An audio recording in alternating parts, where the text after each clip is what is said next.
kondisi yang serba digital, jangan sampai kita dilalaikan dengan media yang ada. Sehingga jadikan media ini sebagaimana menjadi media dakwah. Dan kita harus selalu empati kepada saudara-saudara kita untuk turut serta merasakan.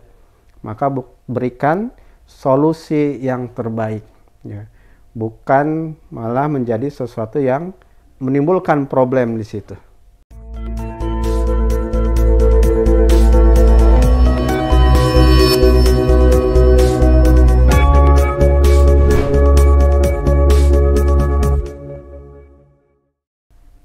Bismillahirrahmanirrahim. Assalamualaikum warahmatullahi wabarakatuh.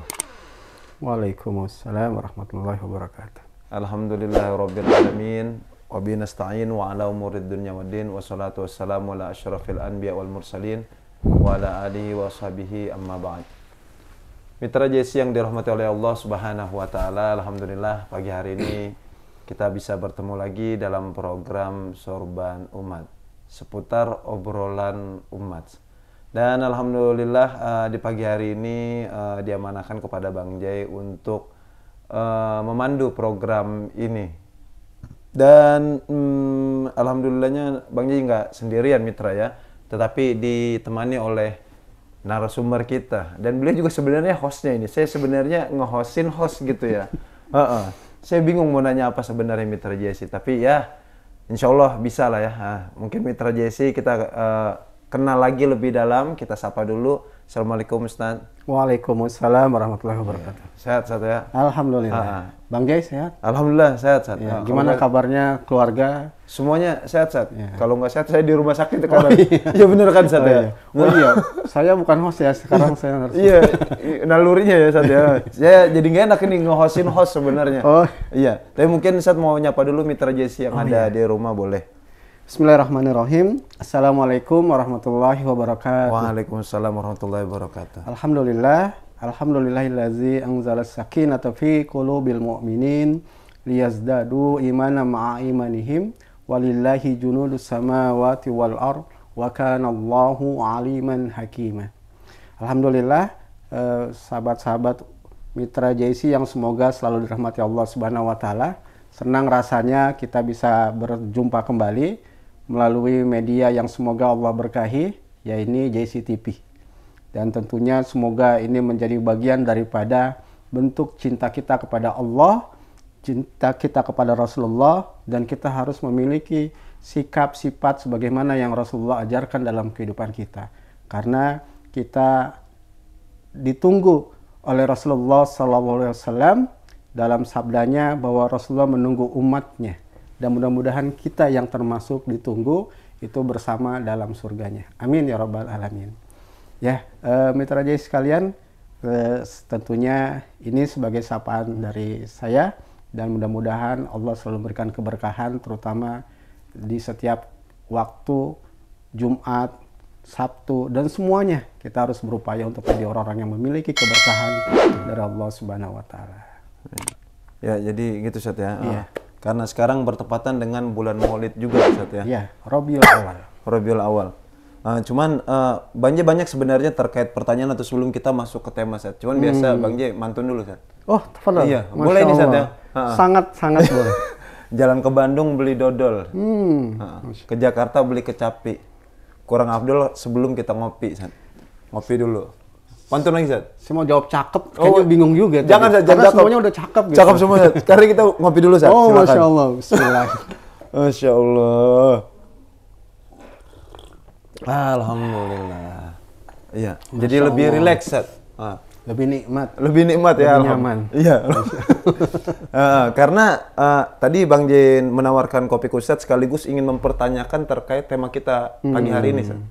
Karena dengan istilah empati gitu. Iya. Empati kan dengan orang lain gitu. Suatu udah jauh gitu kan.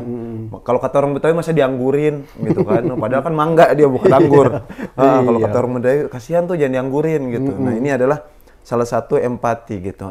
Lalu karena tema kita adalah akan belajar empati dari Nabi Muhammad SAW. Tapi mungkin pertanyaan pertama adalah banyak beberapa mitra JC yang kurang mengetahui definisi atau arti empati itu sendiri, Ustaz. Ya. Mungkin bisa dijelaskan. Baik, Terima kasih Bang Jai. Iya. Ya. Saat kita bicara empati, Bang Jai udah membuktikan rasa empati Bang Jai kepada saya. Iya, alhamdulillah.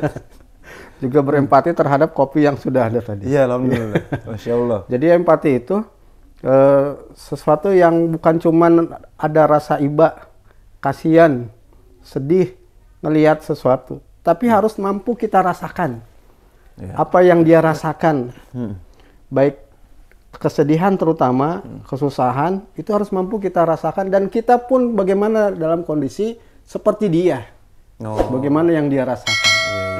Jangan kita harus sabar ya, sabar. Ya.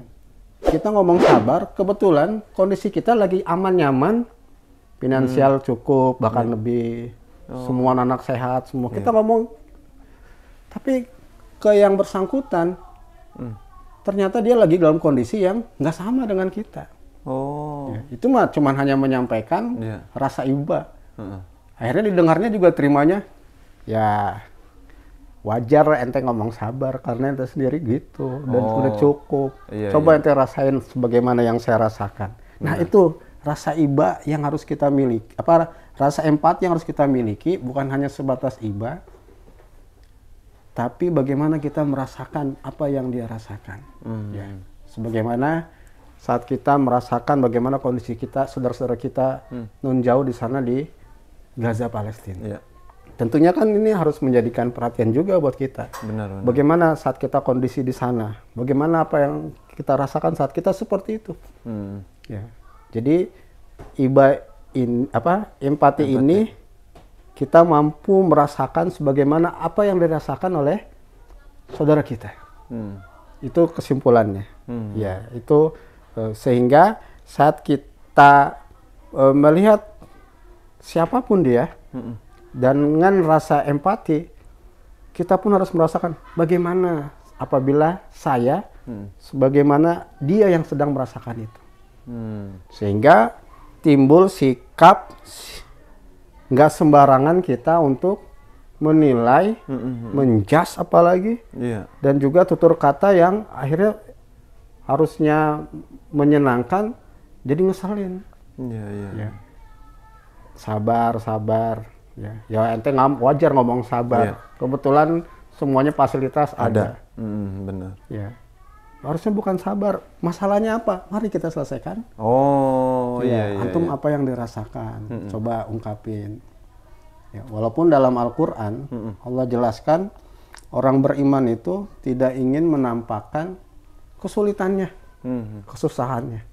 Nah, disitulah perlunya sikap empati setiap mukmin terhadap saudaranya.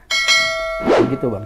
Subhanallah. Itu jadi kayak karena masih banyak yang orang belum mengetahui lebih dalam terkait empati ini ya.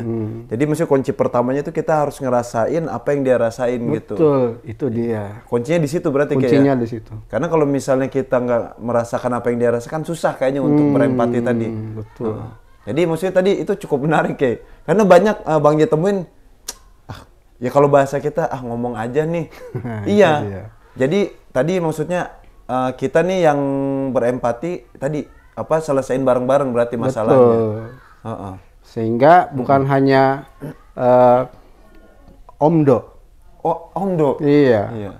Ente mau omong doang. Omdo. Iya. Tapi nggak bisa memberikan solusi. Ya. Harus bisa memberikan solusi. Dan Al-Quran ini adalah solusi kehidupan.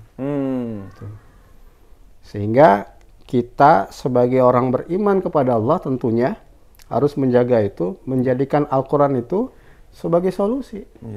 Ya. Solusi apa? Seluruh kehidupan kita. Jangan sampai pada saat lagi kita susah baru ke Allah. Ya Allah, baru ngaji. Pas lagi kondisi aman, nyaman, kondisi nggak ada masalah, lupa. Nah ini yang harus menjadi perhatian buat kita. Nah maka Islam mengajarkan dan momentum Maulid ini kepada baginda Rasulullah Sallallahu Alaihi Wasallam ini harus menjadi uswah buat kita. Sehingga saat kita bicara empati dan apapun itu kebaikan harus menguswahnya kepada Rasulullah Sallallahu Alaihi Wasallam. Dalam Al-Quran surat 33 ayat 21 surat Al-Ahzab. Ayat ini lebih utama menceritakan tentang kondisi perang Ahzab, perang Khandaq. Namun di tengah-tengah penjelasan Al-Quran menjelaskan perang itu, Allah jelaskan harus tetap menguswah kepada Rasulullah Sallallahu Alaihi Wasallam di ayat 21-nya. Walaupun dalam kondisi perang. Kondisi perang itu menceritakan tentang itu. A'udzubillahi minasyaitonirrajim. Laqad kana lakum fi Rasulillahi uswatun hasanah. Liman kana yarjullah wal yaumal akhir wa dzakarallaha katsira. Jadi di situ kalimatnya laqad itu kalimat penegasan janji Allah bahwa telah ada pada diri Rasulullah itu suri teladan yang baik. Di sini kalimatnya Rasulullah. Kenapa nggak Muhammad? Iya. Nggak pribadinya, nggak nama orangnya. Tapi kenapa justru jabatannya? Rasulullah, utusan Allah. Kalau kita hubungkan dengan surat Ibrahim ayat 4. Di situ juga kalimatnya qad kana lakum fi Ibrahim. Bukan gelarnya atau bukan Khalilullah atau bukan jabatannya. Justru namanya Ibrahim. Iya. Kalangan ulama ada yang menjelaskan kenapa di situ Rasulullah bukan Muhammad. Karena kalau kita menguswah kepada Muhammadnya, umatnya itu nggak ada yang bisa ngikutin. Iya. Kapasitas yang dimiliki oleh Rasulullah sebagai Muhammad itu kapasitas yang best of the bestnya, sangat yang terbaik. Yang itu manusia sulit untuk mengikutinya. Makanya di situ laqad kana lakum fi Rasulullah. Dia sebagai utusan Allah, pengganti Allah. Ya. Nah, sebab Rasulullah itu di semua segmen, di semua kehidupan, semua waktunya itu adalah bernilainya luar biasa kebaikannya. Dan itu dirasakan oleh semua kalangan. Anak-anak, perempuan, orang tua, kawan, lawan sekalipun, binatang, alam, seluruhnya. Karena Allah menjelaskan kepada kita bahwa Rasulullah itu inna arsalnaka rahmatan lil alamin, untuk seluruh alam. Bukan cuma untuk orang-orang Mekah dan Jazirah Arab saat itu. Untuk seluruh alam. Untuk sepanjang waktu sampai akhirat. Bahkan Rasulullah punya nilai empati kepada orang-orang yang nanti di zaman, akhir zaman. Mungkinkah kepada kita? Allah alam. Kepada anak-anak Rasulullah memiliki empati. Ya. Bagaimana saat ada anak-anak hari raya sedih, nangis. Karena dia nggak punya keinginan apa yang dimiliki oleh anak-anak pada umumnya. Bang Jai, waktu saya masih anak-anak, walaupun sekarang juga masih tetap anak, tetap jangan sampai lupa, ya. Walaupun udah kelihatan bukan anak-anak lagi, tapi jangan lupa masih tetap anak, harus berdoa kepada orang tua. Iya. Harus hormat sama orang tua, harus sungkem, harus ngikutin bagaimana adab terhadap yang tua. Kalau Lebaran, Idul Fitri, itu paling senang kan? Kalau semuanya baru. Benar. Iya. Bukan bicara harga, yang penting baru. Iya, benar. Iya. Dapat duit baru. Walaupun duitnya 100.000. Iya. Itu seneng banget. Bukan seneng kayak, seneng banget. Seneng banget sampai bangetnya. Banget, ada banget. Pakai es kayaknya Iya, banget. Tatanis. Iya. Tuh. Nah, Rasulullah melihat ada anak kecil nggak kebagian. Sedih nggak? Sangat sedih pastinya. Lalu sama Rasulullah dibelikan pakaian baru, dibelikan semuanya, kebutuhannya dikasih. Karena Rasulullah merasakan bagaimana apa yang dirasakan anak itu. Iya. Bahkan akhirnya dijadikan anak angkat. Era sahabat-sahabatnya, kamu enak jadi angkatnya Nabi. Emang syaratnya apa? Yatim. Ya. Kalau gitu dia datang ke orang tuanya, Pak, saya mau jadi anaknya Nabi, tapi Bapak harus Iya, iya, iya, iya, iya. Itu terhadap anak-anak, terhadap wanita. Bahkan Rasulullah menyampaikan dalam sabdanya, ada wanita yang menjadi penghuni surga, pelacur, yang dia peduli dengan binatang, dengan anjing yang kehausan. Nah, artinya Islam mengajarkan kepada kita berempati untuk seluruh Aspek. seluruh kehidupan terhadap musuh. Rasulullah sangat peduli. Ikrimah bin Abu Jahal itu saat dia jadi orang belum muslim yang mengalahkan perang Uhud, salah satunya strateginya dia. Tuh. Ahli strategi Ikrimah bin Abu Jahal. Tapi saat dia sudah masuk Islam, cukup Ikrimah, jangan sebut nama bapaknya, karena dia juga merasa punya dosa terhadap bapaknya. Menjaga itunya. Bahkan saat sudah terjadi futuh, Ikrimah bin Abu Jahal diumumkan sama Rasulullah, kalau engkau ketemu Ikrimah, aku rindu kepadanya. Ikrimah kan saat itu kan kabur. Malu dia. Akhirnya dia mau kemana-mana, ketemu orang, Ikrimah, kamu dicariin Rasulullah. Kamu dicariin Rasulullah. Kenapa? Rasulullah rindu. Kan itu kan musuh yang mau tadi banyak membunuh kaum muslimin. Terhadap musuh. Non-muslim. Non-muslim. Rasulullah lagi ngaji di masjid. Ya, sedang taklim. Ada orang non-muslim masuk, terus buang kotoran, pipis sembarangan. Padahal udah ada tulisannya, toilet sini. Bahkan ada gambarnya kan, perempuan, laki. Kira-kira kalau kita ngeliat begitu, marah nggak Bang Jai? Marah. Marah banget. Pakai es lagi. Pakai es lagi. Marah banget. Padahal udah disiapin fasilitas, udah dikasih tempat, lah ini sembarangan. Para sahabat saat itu bukan lagi marah, garang. Kesel banget kan gitu. Tapi yang Rasulullah sabar, tenang dulu, biarin aja dulu diselesaiin. Udah selesai diapain? Ayo disuruh sahabat bersihin. Waduh. Masya Allah ya, teladan beliau. Empati. Biarin aja dulu, setelah selesai baru diajak komunikasi. Bahkan akhirnya endingnya syahadu anna muslim, dia menunjukkan jadi syahadat. Masya Allah. Terhadap tetangga. Waduh. Sering banyak ya kisah-kisah yang Rasulullah contohkan kepada kita menjadi uswah. Terhadap tetangga yang lagi sakit. Padahal sebelumnya Rasulullah, karena sekarang mah dibully. Ya. Ini mah diberi kotoran di depan rumahnya, bersihin. Rasulullah nggak marah, bersihin aja, beres. Ya, kan dibersihin juga paling nggak sampai seharian. Enggak. Ya. 1 jam juga enggak lah ya. Iya benar. Ya. Bersihin udah beres, karena urusannya cuma itu. Kotoran. Besoknya ada lagi bersihin. Pas nggak ada Rasulullah nanya, wah siapa nih? Rupanya tetangganya yang sakit non muslim. Kira-kira kalau udah begitu kita tahu orang yang ini gimana Bang Jai? Waduh, kelar. Waduh. Iya, pokoknya hilang. Beres urusan ada. Bukan tadi kotoran yang hilang, orangnya hilang. Orangnya juga. Iya. Kalau Nabi kan kotorannya aja yang dibersihin, hilang. Kalau kita biasanya orangnya yang dibersihin. Betul. Itu faktual ya? Faktual sekali ya. Masya Allah. Rasulullah punya empati. Ya. Padahal hakul muslim al muslim itu terhadap muslim, tapi ini sesama tetangga, non muslim. Pas pulang bilang sama istrinya, adakah makanan? Ada ya suamiku Rasulullah. Kalau gitu saya mau jenguk tetangga. Kenapa lagi sakit?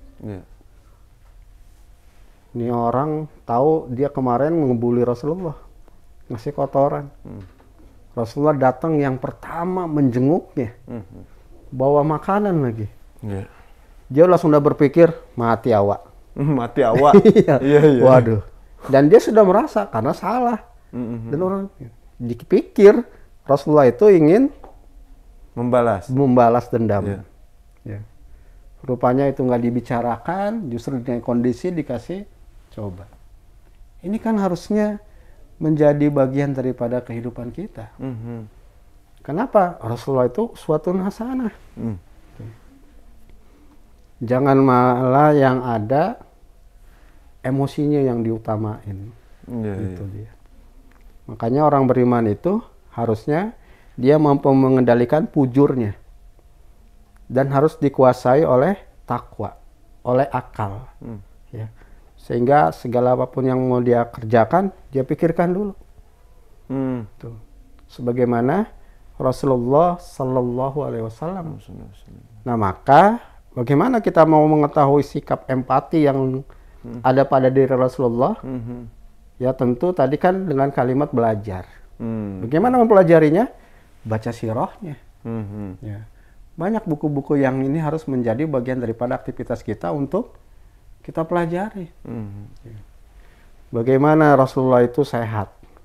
Itu juga pernah yang mempelajari. Karena dalam kehidupannya Rasulullah itu nyaris nggak sakit. Hanya di akhir hayatnya sebagai bentuk itulah manusia. Ya. Bahwa dia selalu sehat. Kenapa? Karena Rasulullah menjaga betul kesehatannya. Makan gimana? Sebelum lapar. Makan sebelum lapar, berhenti sebelum kenyang. Iya. Tuh, salah satu pola makannya. Kalau kita kadang-kadang bebas aja. Iya. Ya udah kenyang ada, ayo lagi. Ya. Bahkan masih mau nambah. Iya. Gitu. Kemudian Rasulullah itu tidak pernah meninggalkan salah satunya qailullah. Apa qailullah? Tidur siang. Sehingga sebuah universitas ada tuh di luar mempelajari sehatnya Nabi. Ternyata salah satunya istirahat di siang hari. Sehingga saat itu PBB mengeluarkan statement semua perusahaan itu mengharuskan karyawan itu istirahat di siang hari. Jam 12, setengah 12, sekitar segitu. Rasulullah itu istirahat. Iya. Kenapa Rasulullah istirahat? Ya saat itu sih belum diteliti. Kalau tidur itu nanti sehat, bahkan jauh dari penyakit jantungan. Tuh. Makanya seluruh perusahaan begitu. Qailullah. Ya. Nah, tapi nggak lama-lama banget. Kalau kita sampai asar kadang bablas kayak itu bukan qailullah bukannya? Jangan kita lah. Saya juga ikutan dulu. Yang terjadi di masyarakat berarti itu nggak termasuk. Enggak. Berarti ini cuma sedikit doang. Kenapa Rasulullah mau tidur siang? Karena malamnya mau tahajud. Dipersiapkan itu. Iya. Bukan cuma karena mau sehat jasadnya, bukan. Orientasinya ke tahajudnya kayak. Orientasinya hanya kepada Allah Subhanahu wa taala biar malamnya bisa itu. Iya. Makin menarik ya. Sehingga rasa empati yang Rasulullah lakukan itu kita benar-benar mengikuti Nabi sehingga bernilai amal soleh di hadapan Allah Subhanahu wa taala. Karena salah satu amal yang diterima oleh Allah selain dia ikhlas niat karena Allah, innamal a'malu binniyah. Kemudian dia harus ittiba mengikuti Rasulullah Sallallahu Alaihi Wasallam. Karena barang siapa yang tidak mengikuti sunnahku, maka dia bukan umatku. Man rogaiba falaysa minni. Maka dia bukan umatku. Sehingga kesempatan yang Allah berikan kepada kita, empati yang kita harus miliki harus bagaimana yang dijalankan oleh baginda Rasulullah Sallallahu Alaihi Wasallam. Bagaimana kita tahu? Tadi kita baca kehidupan Rasulullah Sallallahu Alaihi Wasallam dalam sirah nabawiyah, dalam semua bentuk-bentuk literasi yang itu akan menguatkan buat kita semua. Masya Allah. Nah, apalagi kondisi sekarang nih Bang Jai. Kondisi sekarang kan. Jadi lanjut dulu kayak kita ngopi dulu biar makin ini tajam pembahasan kita seperti yang kayak. Nah inilah bentuk empati. Iya benar. Dari tadi Masya Allah. Biar makin tajam. Langsung aja ya. Iya. Bismillah. Makin menarik ya. Ada qailullah gitu. Terkait kondisi sekarang kayak. Yang mungkin Bang Ji tadi ingin ada beberapa pertanyaan kali, Ki. Iya. Jadi bagaimana lalu kemudian Nabi ketika melihat ada anak yang tidak ada orang tuanya gitu, yang berlebaran dikasih apa namanya baju baru kayak gitu, terus apa pokoknya serba baru gitu. Serba baru. Yang kalau istri baru problem nggak itu? Apa empati juga gitu kayak? Ada yang di Rasulullah itu, ada yang sunnahnya wajib kita ikuti, ada yang sunnah kita ikuti, ada yang haram kita ikuti. Oh iya itu kayak? Iya. Gitu. Ini dia menarik. Iya. Saya awali dulu yang haram. Ya, oke. Rasulullah itu semua kehidupannya, ucapannya semua adalah wahyu. Tapi ada yang Rasulullah lakukan, Rasulullah tunaikan itu sebelum turunnya syariah, turunnya wahyu yang mengingatkan, yang menegaskan, yang menjadi hukum. Terutama kaitan istri baru. Iya. Ya. Biar istri kita kelihatan empatinya. Selalu baru istri kita. Iya. Istri baru bisa tergantung memaknanya ini. Oh iya. Oh gitu kayak ya. Iya. Istri lama dibikin baru atau tergantung persepsi. Oh kayaknya yang aman itu tadi, istri lama dibikin baru. Harus selalu baru. Oh, makanya jadikan kita itu pengantin baru. Walaupun baru 20 tahun, selalu baru. Dan jadikan malam itu selalu malam pertama.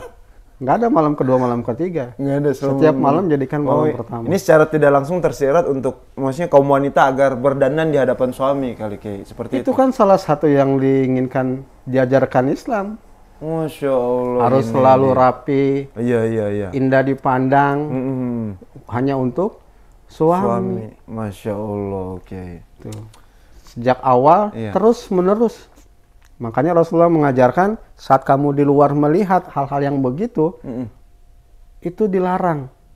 Maka kamu harus pulang. Kenapa? Itu ada yang halal di rumah. Maka di rumah harus bisa lebih baik daripada yang di luar. Di luar selalu terasa baru. Baik pandangan. Tapi itu termasuk empati kaum istri ke suami. Harus. Oh, ini sepele ya. Cuman mesti bisa diamalkan gitu. Kan itu salah satu amalan yang dilakukan oleh wanita solehah. Masya Allah. Wanita solehah itu kan selalu dia harus menjadi sebagai suaminya itu yang terbaik. Bidadari. Bidadari kan, rumahku laksana surga Rasulullah sampaikan. Berarti kalau di surga ada bidadarinya. Oh. Dan bidadari di rumah siapa? Iya. Istri. Iya. Maka setelannya harus kayak bidadari kayak. Nah. Iya, Masya Allah. Indah dipandang. Iya. Menyejukkan. Masya Allah. Nah, saya kembali kepada tadi yang diharamkan oleh Rasulullah. Itu salah satunya adalah istri-istri Rasulullah. Rasulullah itu bukan istri-istrinya. Rasulullah itu sampai 11 menurut ada pakar sejarah. Ya. Apa kita harus 11? Enggak. Karena itu udah haram, nggak boleh diikuti yang sampai 11-nya. Iya. Kenapa? Karena Al-Quran menegaskan kepada kita sebagai syariah aturan dalam kehidupan kita itu membatasi 4. Ya, dalam surat An-Nisa, surat 4 ayat 3. Kenapa itu juga 4? Allah lebih tahu. Dan kenapa Rasulullah sampai 11? Karena ternyata 11 istri Nabi itu memiliki sifat mewakili seluruh wanita. Oh. Kalau kita pelajari istri-istri Nabi. Hikmahnya kayak. Iya.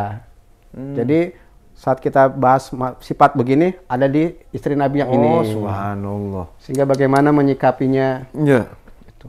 Oh, tadi makanya tadi kayak bilang harus mempelajari sirah di situ. Iya. Karena jadi rujukan nanti. Jadi panutannya. Iya. Jadi rujukan saat kita apa yang harus kita amalkan. Ya.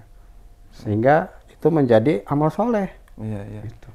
Dalam surat Al-Imran ayat 31 kan Allah menegaskan. Qul in kuntum tuhibbunallah fattabi'uni yuhibbukumullah.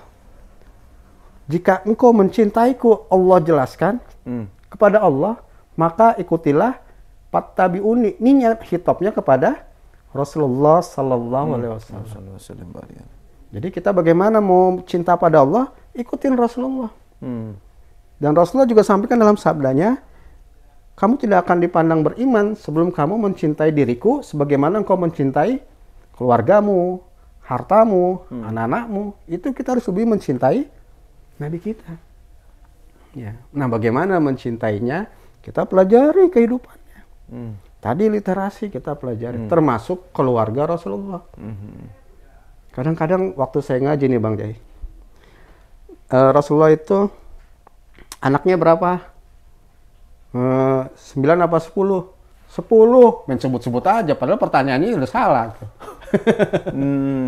Iya. Berarti kan, nah jadi kita awali, kita bagaimana biar keluarga kita sakinah mawaddah warahmah, terutama diri kita, sahsia kita, maka kita pelajari kehidupan Rasulullah. Karena Rasulullah kehidupannya itu 24 jamnya semuanya berkah. Semuanya wahyu. Semuanya selalu dipantau, diawasi, dan dikawal oleh Allah Subhanahu wa Ta'ala, sehingga tidak pernah keluar sedikit. Pernah mau melenceng, ditegur oleh Allah. Surat Abasa. Itu kan Rasulullah lagi dakwah, ya, mendakwahi para pembesar. Kalau ini masuk Islam, Islam makin mudah untuk menjalankan dakwah ini. Ada orang, sahabat ingin mau masuk Islam. Sama Rasulullah tuh maksudnya nanti dulu. Ya, tunggu dulu gitu. Tapi Allah menegur, jangan kau bermuka masam. Ya. Ini orang udah mau masuk Islam. Karena kebetulan Allah uji ini orang dalam kondisi buta. Abdullah Umi Maktum radhiyallahu an. Wah, ini makanya menurut nanti dulu gitu Rasulullah. Ya, Allah langsung ingatkan. Pun kalau Rasulullah bicara pribadi, jaim, jaga image, mungkin ayat itu nggak disampaikan. Ini kan bicara privasi Nabi nih. Iya. Disampaikan di para sahabat. Dan sahabat itu biasanya setiap ayat ada turun, wahyu turun, itu selalu terhubung biasanya, walaupun nggak semua ayat, itu ada sebabnya. Sebabun nuzul. Ini maksudnya siapa nih Rasulullah? Siapa nih? Kalau Rasulullah bermuka masam, jangan kau bermuka mas nih. Abasawatwal, waduh, siapa ini? Sahabat itu datang Abdullah bin Maktum ke masjid. Inilah sahabatku yang Allah mengingatkan kepadaku melaluinya. Juga ada dalam keluarga Rasulullah, dalam surat At-Tahrim. Itu di awal. Itu Rasulullah kalau bicara privasi tentang istri-istri Nabi, istri-istrinya, itu juga mungkin nggak disampaikan.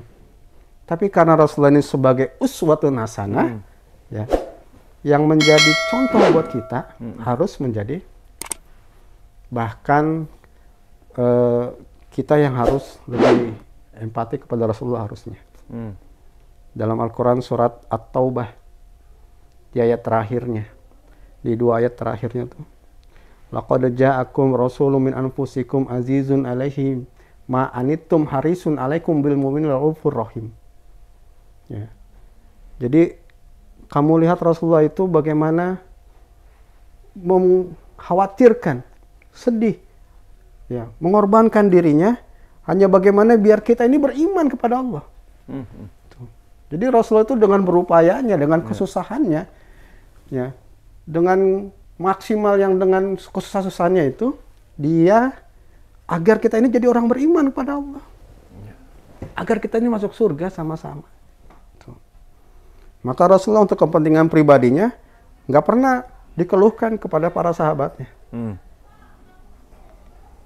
Di saat mau perang Khandaq, itu kan diberitakan 6 hari lagi mau ada serangan dari seluruh kaum kafir dari luar, dan mereka bersatu semuanya. Untuk apa? Nyerang Madinah. Akhirnya Rasulullah rapat bersama gimana strategi yang akan kita jalankan. Karena Rasulullah itu selalu setiap segala sesuatu dimusyawarahkan. Nggak mentang-mentang, udah gue sendiri aja, begini aja. Enggak. Lalu dimusyawarahkan, selama ini kita strategi gimana? Gimana kalau keluar dari Madinah? Nanti kalau ada nyerang begini, oh jangan. Gimana kalau kita menunggu di sini? Nanti pokoknya macam-macam. Ada usulan, Ini bukan dari orang Arab, bukan dari orang Mekah dan Madinah. Makanya namanya Salman Al-Farisi. Dari Persia. Oh, Al-Farisi. Al-Farisi. Iya. Kalau kampung kita biasanya disebut dengan nama kampungnya. Oh. Ya. Bukhaira itu kan karena kampung orang Bukhaira. Tuh.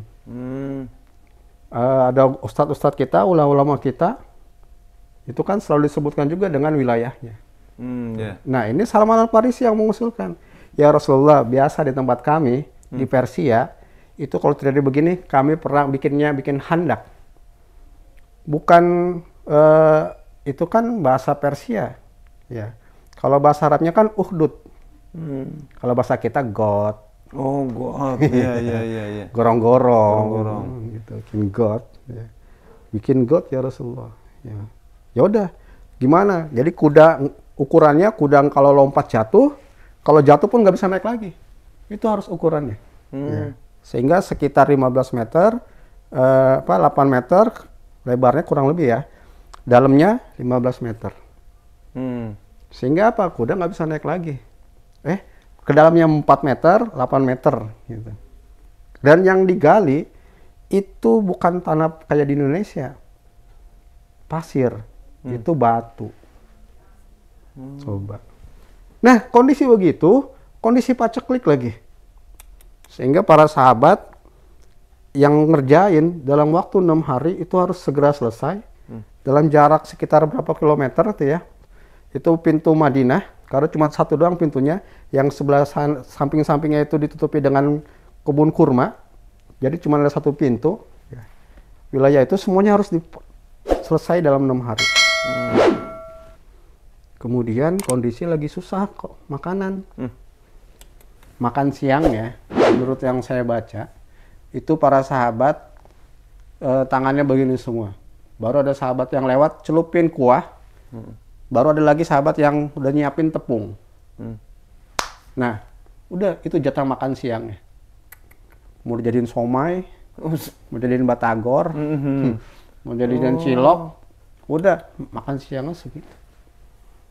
Maka Rasulullah saat sholat berjamaah, Rasulullah imam, para sahabat sampai ada yang banyak yang nggak khusyuk. Karena mendengar gerakan yang ini di luar kebiasaan. Habis sholat langsung nanya, ya Rasulullah, kenapa Rasulullah setiap engkau gerak, keretak bunyi, keretak. Rasulullah buka bajunya, rupanya udah ganjel batu. Udah berapa hari, udah sekitar 3 harian Rasulullah menahan lapar. Tapi nggak pernah ngeluh. Apalagi minta dinaikin gajinya. Enggak. Dan nggak minta ya Allah, enggak. Ya Rasulullah jalankan aja. Ya. Karena saat itu bekerja dari pagi terus. Sehingga kan ada sahabat yang melihat itu empati banget kepada Rasulullah. Bilang sama istrinya, Umi, kita ada makanan nggak di sini? Ada, itu ada kambing muda. Ya udah kalau gitu tolong masak, aku mau ngundang Rasulullah nanti makan siang. Lalu lagi kerja, ya gali, bisik-bisik sama Rasulullah, ya Rasulullah, nanti siangnya makan di rumah saya. Tapi hanya cukup 4 orang jatahnya. Dia, istrinya, Rasulullah, dan mengundang Abu Bakar, ngajak sahabat yang dekat. Pas saat mau istirahat, Rasulullah umumkan, kita makan siangnya di rumah sahabat kita. Dia mengundang kita makan siang. Waduh, dia pulang buru-buru, mati dah kita. Rasulullah bikin malu saya aja nih katanya. Kenapa? Karena memang menunya hanya untuk 4 orang kurang lebih itu, 5 orang lebih lah. Maka ternyata Rasulullah tenang, ya, udah tenang aja. Akhirnya para sahabat di luar ngantri masuk ngambil sebanyak-banyaknya. Orang lagi kerja berat, ya. Makan sebanyak-banyaknya, keluar ngambil sebanyak-banyaknya, ditutupin sama sorban Rasulullah. Maka ngambil lagi, sampai semuanya udah pada kenyang dan kekenyangan, makanannya masih ada. Ya. Itu memang mukjizat ya, yang Allah berikan. Ya itu belum seberapa sih ya kalau dibanding dengan kisah-kisah yang lain. Ya. Nah juga ada hal-hal yang diharamkan untuk kita ikut Rasulullah, itu puasa wasol. Wasol itu Rasulullah itu habis buka puasa, lanjutin lagi sampai sahur. Oh. Kalau Bang Jai gimana? Kalau Ramadan lah, atau kita puasa nih Kamis, Senin. Nasi Padang 2. Nasi Padang 2 ya? 2 bungkus ya. Bas dendam. Masya Allah.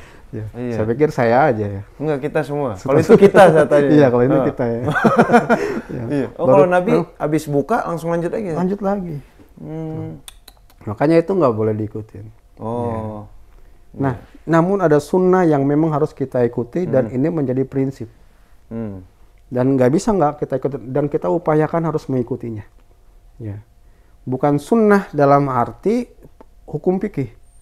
Yang dalam arti kita jalankan, kalau itu benar dapat pahala, kalau kita tinggalkan itu rugi. Bukan dalam hal itu. Tapi sunnah di sini adalah sunnah yang harus menjadi prioritas dan kita wajib mengikutinya. Apa itu? Saat Rasulullah diangkat menjadi Rasul di usia 40, turunnya wahyu Allah sampai tegaknya. Sampai Rasulullah akhir. Artinya menegakkan Al-Quranul Karim. Itu harus menjadi prinsip yang menjadi prioritas, sehingga saat kita bicara empati ya, dan kita harus memiliki keempatian kepada Rasulullah dengan menjadikan segala amalannya, terutama saat Rasulullah menerima wahyu sampai akhirnya turunnya wahyu, itu menjadi sesuatu yang harus kita ikuti. Ya. Bahkan harus ada bahasa, kita ngikutin Rasulullah itu harus presisi. Presisi itu kan kalau kita bikin bangunan nih, biasanya tuh ahli-ahlinya dia pakai siku biar nggak ada cahaya lagi. Bener-bener harus siku, persis. Sebagaimana Rasulullah Sallallahu Alaihi Wasallam tentunya secara prinsip. Kalau bicara orang, pelaku, waktu, tempat pasti akan berbeda. Sehingga ini harus menjadi bagian daripada sesuatu yang harus menjadi aktivitas kita. Ya. Bukan sebatas, karena ada juga sunnah yang bersifat padilah, keutamaan. Ya. Seperti hal-hal yang bersifat ya keutamaan Rasulullah. Kayak Bang Jai kan alhamdulillah jenggot. Oh iya. Iya. Iya, baru ini San. Maulid doang spesial. Nah, sebelumnya nggak ada. Sebelum makanya saya sebut ini soalnya karena sebelum-sebelumnya saya belum jarang lihat. Belum, San.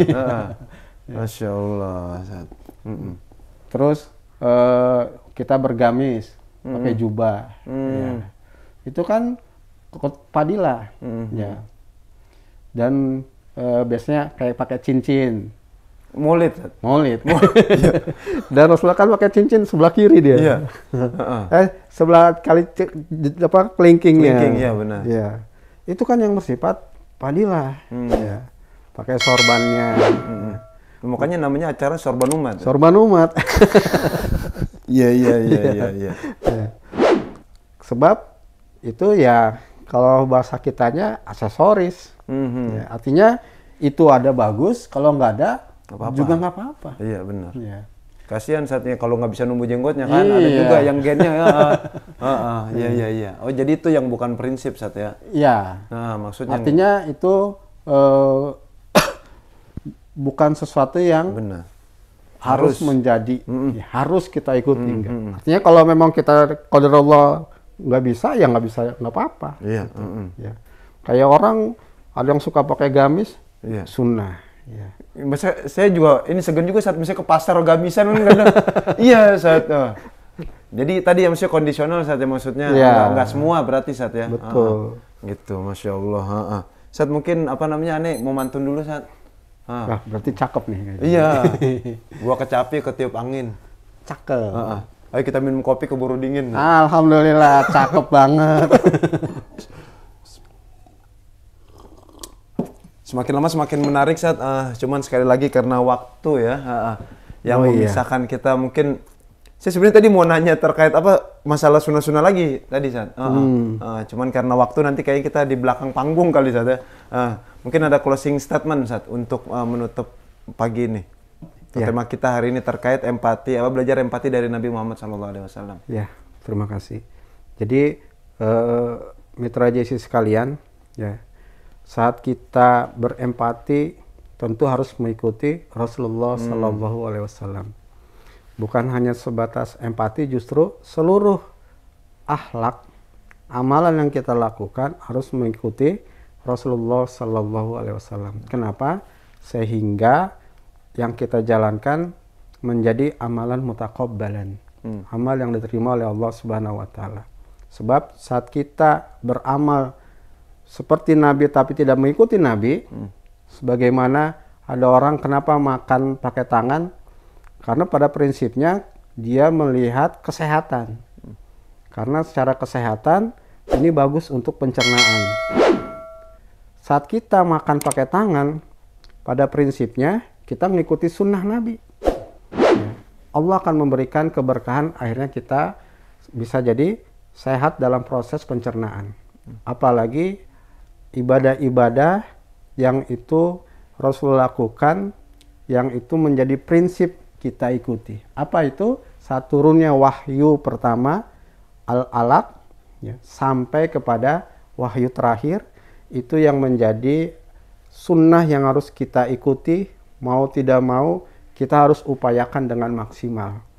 Nah, dalam kehidupan saat kita ada orang yang berbeda dengan kita melihat bagaimana mengikuti Rasulullah, karena ada yang melihat mengikuti Rasulullah dengan tadi kepadilaannya, keutamaan dalam hal penampilannya, itu silahkan. Dan kita jangan sampai menjas, ini enggak sunnah. Padahal saat kita mempelajari Rasulullah SAW dalam kehidupannya, banyak penjelasan-penjelasan yang mungkin itu juga kita belum dapati. Apalagi kondisi sekarang ini, kondisi yang serba digital, jangan sampai kita dilalaikan dengan media yang ada. Ya, sehingga jadikan media ini sebagaimana menjadi media dakwah, dan kita harus selalu empati kepada saudara-saudara kita untuk turut serta merasakan. Maka berikan solusi yang terbaik, ya, bukan malah menjadi sesuatu yang ada menimbulkan problem di situ. Ya, mungkin itu, Bang Jai. Ya. Dan semoga kita semua selalu menjadi umat Rasulullah Sallallahu Alaihi Wasallam yang Rasulullah rindukan. Amin. Kapan Rasulullah merindukan?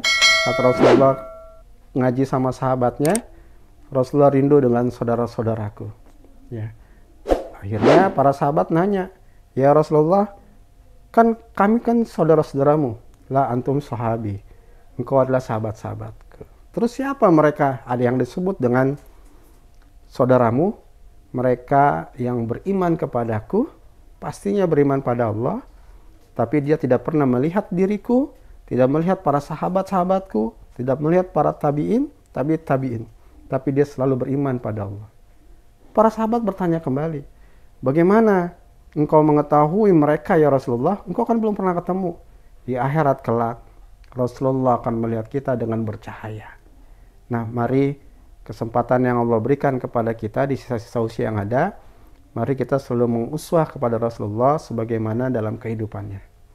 Ya, mungkin itu yang bisa saya sampaikan. Tentunya banyak kekurangan, maka mohon dimaafkan. Billahi bisabil haq, walafu minkum, tafadhol. Ya, jazakumullah sanal jaza Ustaz atas closing statementnya. Terima kasih banyak dan Mitra JC dengan closing statement tadi sekaligus menutup perjumpaan kita pada program Sorban Umat ini. Adapun dengan pertanyaan-pertanyaan selanjutnya bisa nanti langsung ketemu dengan Ustaz Hasan langsung ya. Dan insya Allah semoga kita diberikan kesehatan, khususnya guru kita, diberikan umur panjang, rezeki, dan diberkahi dan diberikan afiah oleh Allah Subhanahu Wa Taala. Dan saya Bang J, jikalau banyak sekali kesalahan, saya mohon maaf yang sebesar-besarnya.